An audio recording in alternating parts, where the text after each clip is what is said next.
Hello, hi guys. Brent Weeks here.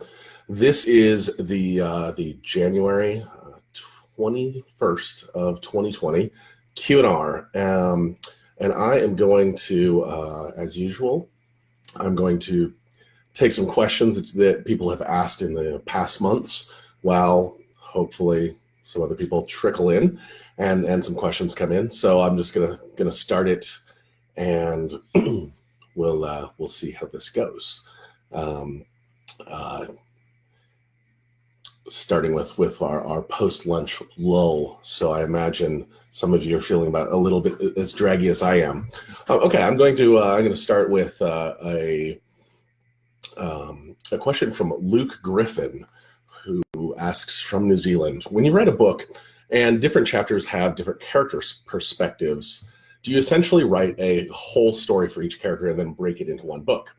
I figured you'd probably just draft each character's timeline and then fill in the final details in the actual chapters themselves.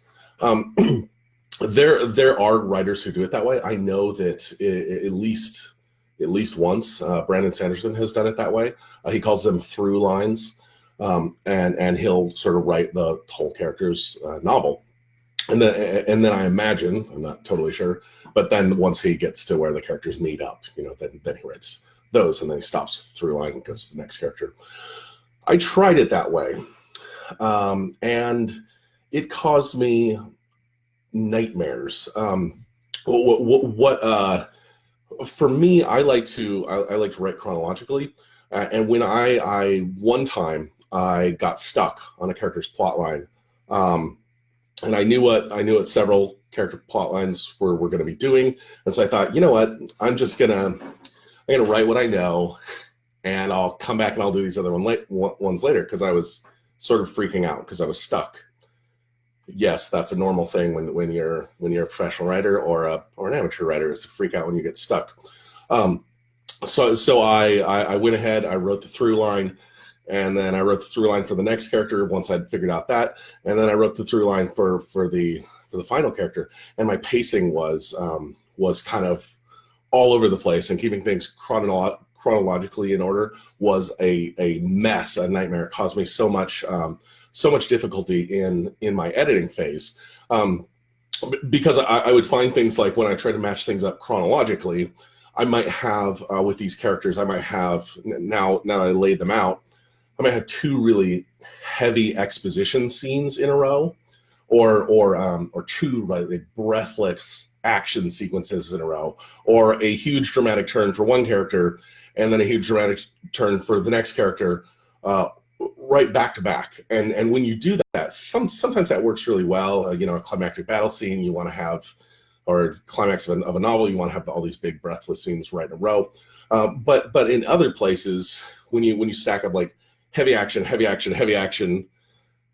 long exposition, it's like that can, you give yourself these boring stretches of the book, or you threaten to, or the big emotional scenes that you have with one character, you're kind of spent, you're emotionally done before you get to the emotional scene for the next character. So I don't like to do that. So I like to keep the pacing in my head. I like to keep the chronology as simple as I can, just for readers' sake. So I like to write as I go, as I like to write it the way the readers are experiencing it as much as possible. Of course, I do pre-write certain scenes that I go, I got to figure out this because we're heading here, and I've got it in my brain, so I'll write certain scenes. But and the actual but the real answer, as you can see, it's really the way Brandon does it is wrong, and it's really gotten in the way of his success. So you can see that the way I've done it is correct, which is, of course, my way of pointing out, like do whatever works for you. If your brain works like Brandon's and you all want to do through lines, great. If your brain works like mine, do it my way. So all that to say, I have no advice for you. Sorry. Okay.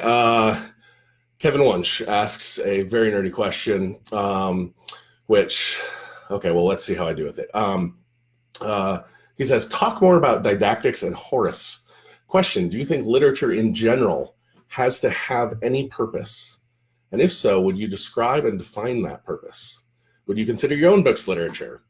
Further, what theoretical concepts use? Oh man, okay. Okay, well, this is a little bit my own fault because I talked about Horace once and said I was getting in the deep weeds. I think it was Horace. It's been a while since I took my critical theory, 400 class in college, which was a great and very difficult class.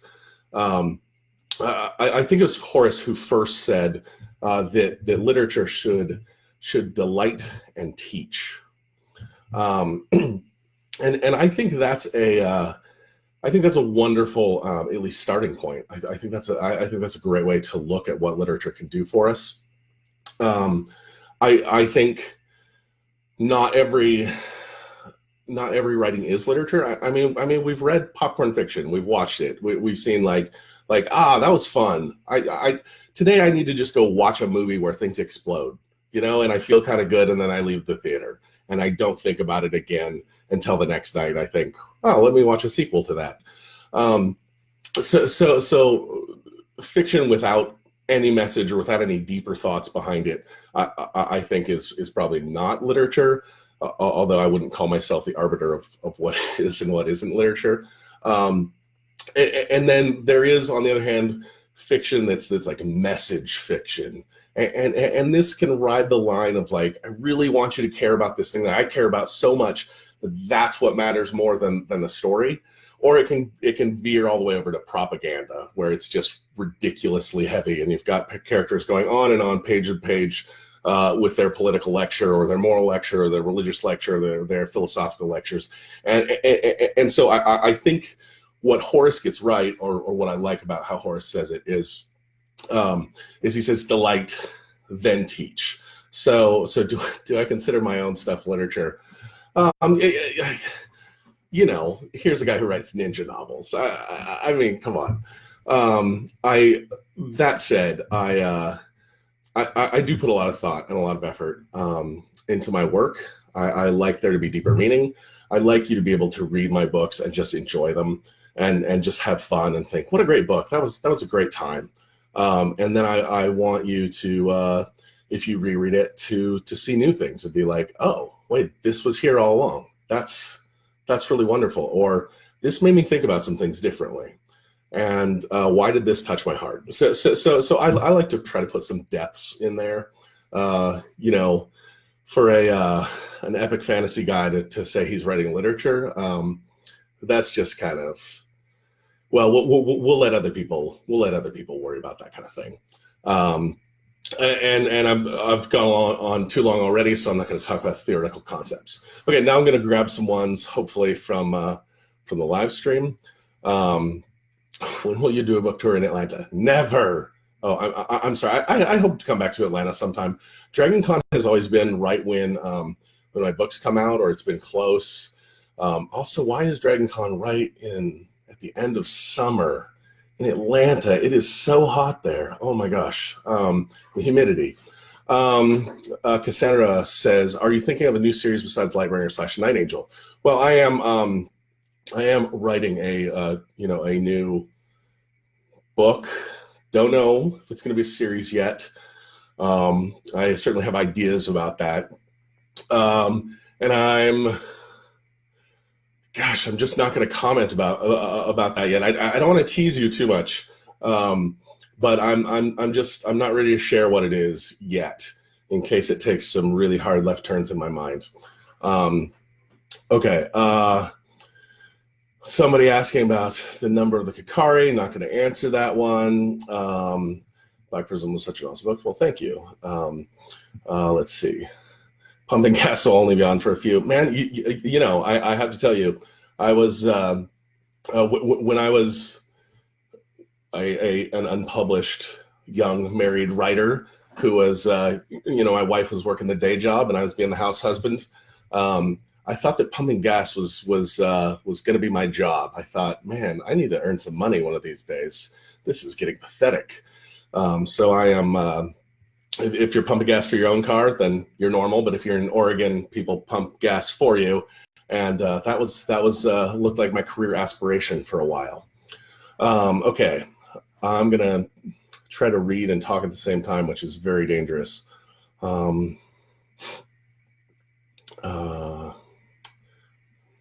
Let's see. Anyone else? Just Frank. Anyone else smell almonds? Yes, we've got the new Facebook scent thing hooked up to the camera. So watch out for that. That's poison. Okay. Andrew Spry has a spoilery question. Yeah. Oh, he just dies. I mean, bummer for him. You can look at Andrew's thing if you want, and you can decide if I'm serious. Let's see. Lindsay says, "Hey, did you not see my post from 8 years ago? I had dreams of the Night Angel trilogy." Lindsay, you know, for somebody who says like they're my #1 fan and like I came to Canada, like you weren't there. What's the deal? That's all I can say. Yeah, you're demoted, Lindsay. Demoted. All right. Let's see. Oh, Laura's here. Hi, Laura Fitzgerald. How are you? Am I messing up yet? Probably. B. McDonald, how do you deal with the death of your characters? In a sense, you are no longer writing for them. I find the best way to deal with the deaths of characters is denial. When I think that I will never again get to write certain characters, that's I don't like to think about it, honestly. It's more like maybe, you know, maybe I'll do something cheap and just resurrect that character. I mean, I did it with Sherlock Holmes, right? I mean, they throw the guy over a waterfall and then he's dead for a while, and then the author just can't take it when the fans come after him and just resurrects him some cheap way. It's a funny thing. When I have I've had characters that I planned from the very first scene when I was writing them that they were going to die. It's like, okay, this character is going to seem like a really nice guy, and then close to the climax of the book, just going to die, or he's going to seem like a really nice guy. You're going to think I have wonderful plans for them in book 2 and 3. Yes, this is a sidelong reference to an actual character that I did this to. And so when I killed that character off, I felt nothing.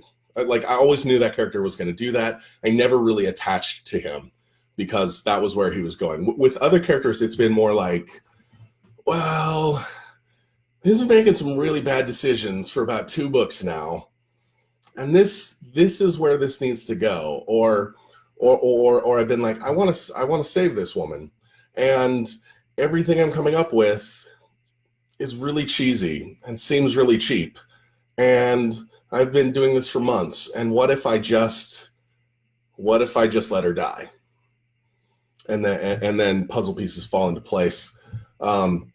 So I think the death of characters affects me differently emotionally, just depending on things. But I think it's really important to be honest with your fiction, and telling things the way you think things would really happen.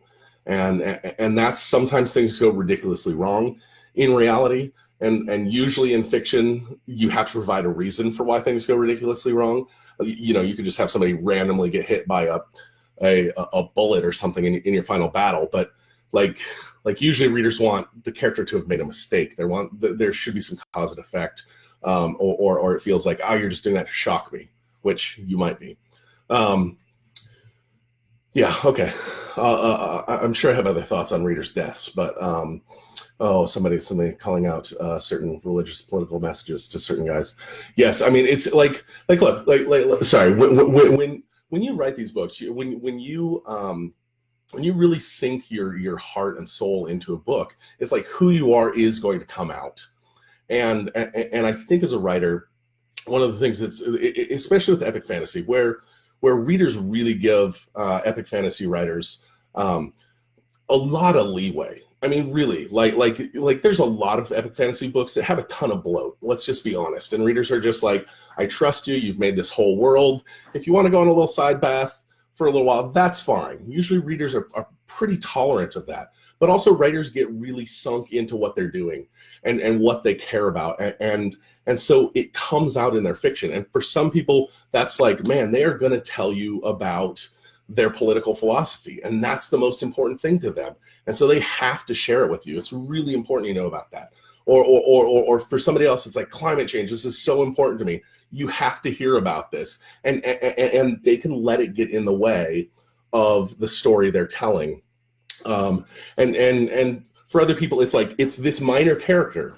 I love this minor character. I'm going to spend 200 pages with him. And like, you have to see part of the discipline that I think is really helpful in writing is seeing like, do I care about this? And have I given readers reasons to care about this? You know, does climate change matter in this novel, or does it matter to these characters in this novel? Does this political discussion actually, you know, does it matter in this world, in context? And then when it doesn't, cutting stuff. I've certainly cut a lot of things that I cared about a lot. And it was like, okay, this is great. This is a fun scene, and it doesn't matter for this novel. So I think it's good to be willing to do that. Okay, just a second. I'm going to try to read some things.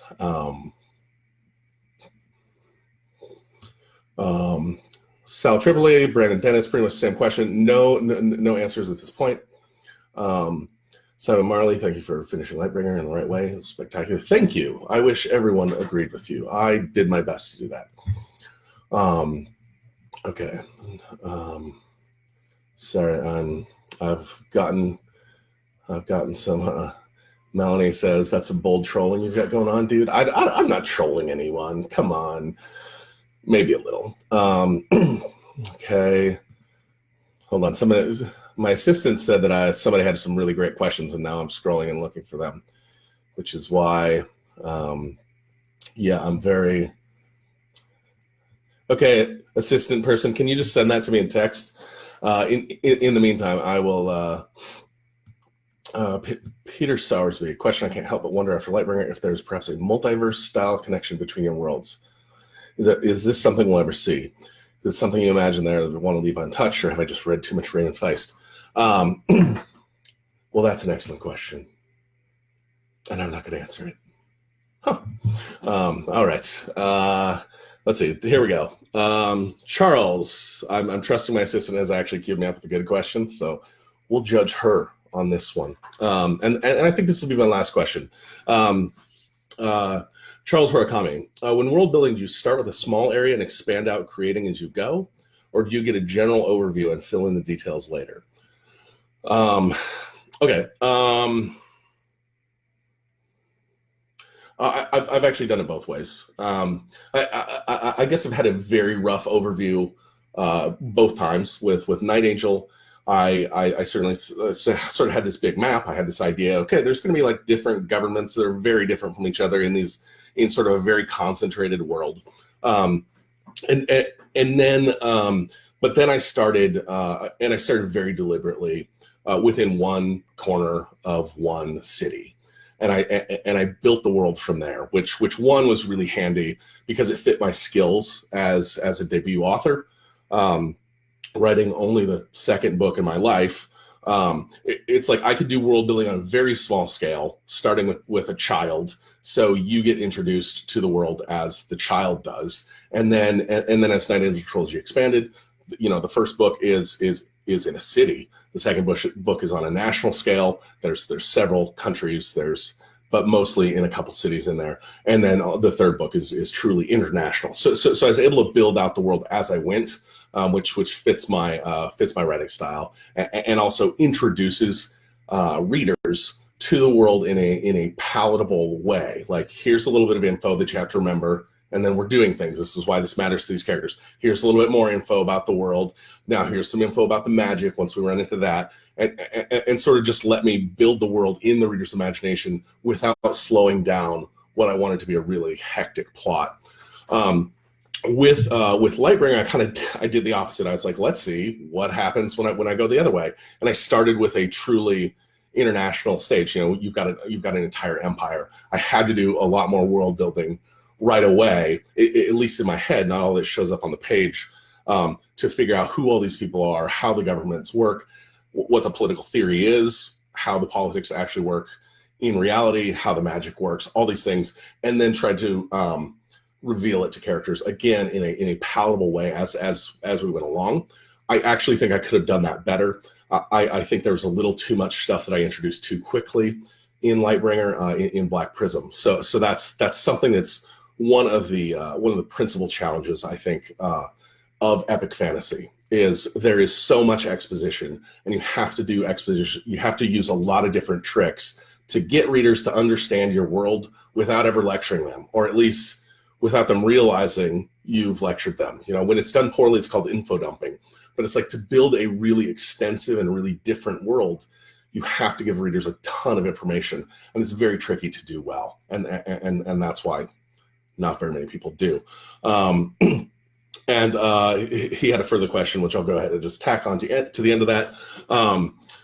Excellent questions, by the way, Charles. What kind of source material do you use for nation building, government interactions, and geography building? I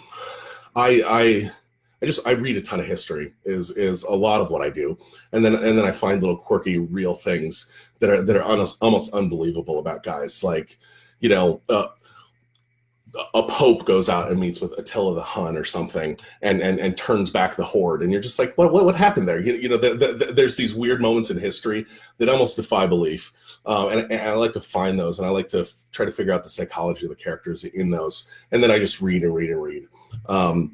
And that can be really helpful in obscure and different ways. Like, I think reading fiction is wonderful and awesome and necessary, but reading nonfiction, it's like these are all things that really happened, and that's like the human psychology of this moment was true. It was real. For some reason, the people actually did these stupid things. Like,